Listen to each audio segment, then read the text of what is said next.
মধ্যপ্রাচ্যে Israel Iran উত্তেজনা এবার বিস্তৃত হতে শুরু করেছে। হামলা, পাল্টা হামলা ও আরও ভয়াবহ আক্রমণের হুমকি অনবরত আসছে দুই দেশ থেকেই। এর মধ্যেই নতুন করে ইসরায়েলকে হুঁশিয়ারি দিল আরও একটি মুসলিম রাষ্ট্র। কি সেই হুঁশিয়ারি, আর কোন মুসলিম দেশ এই হুঁশিয়ারি দিয়েছে, সে বিষয়ে বিস্তারিত জানাচ্ছেন ইশতিয়াক হোসেন।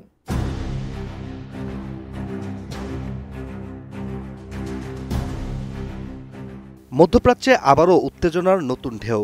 ইসরায়েলের সাম্প্রতিক বিমান হামলায় ইরানের ভূখণ্ড রক্তাক্ত, নিহত হয়েছে দেশটির শীর্ষ সামরিক কর্মকর্তা ও বিজ্ঞানীরা। আর মধ্যপ্রাচ্যের এই উত্তেজনাকর পরিস্থিতির মধ্যেই ইরাক নিজেদের আকাশসীমা নিয়ে গভীর উদ্বেগ প্রকাশ করেছে।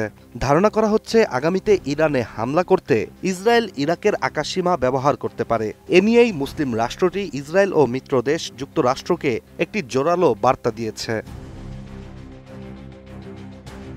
আন্তর্জাতিক গণমাধ্যম আনাদুলুর একটি প্রতিবেদন থেকে জানা যায়, ইরাকি বার্তা সংস্থা INA জানিয়েছে, কৌশলগত কাঠামো চুক্তির আওতায় ইরাকের আকাশসীমা যেন লঙ্ঘিত না হয়। আর এটি নিশ্চিত করতেই যুক্তরাষ্ট্রকে আহ্বান জানানো হয়েছে ইরাকের পক্ষ থেকে।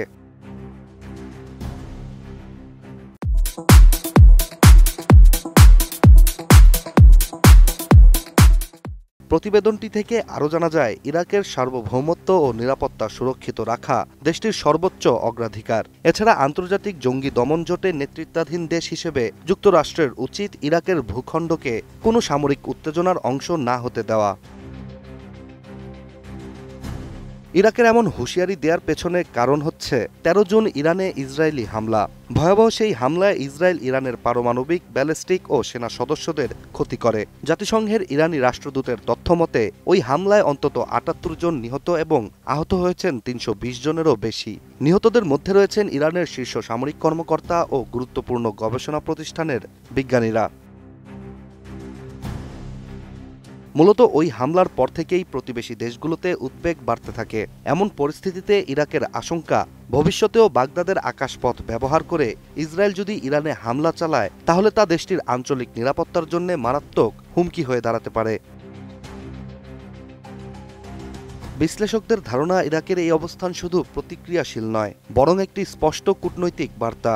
বাগদাদ চায় না নিজেদের কোনো ধরনের আঞ্চলিক সংঘাতে জড়াতে, বিশেষ করে এমন উত্তপ্ত সময়ে যখন পুরো পৃথিবীতেই যুদ্ধের ছায়া ঘন হচ্ছে দিন দিন।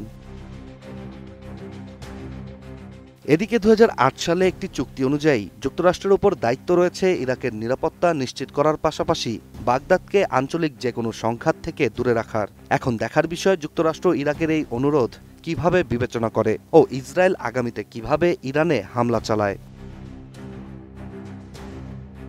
Ishtiaq Hossain, ATN news.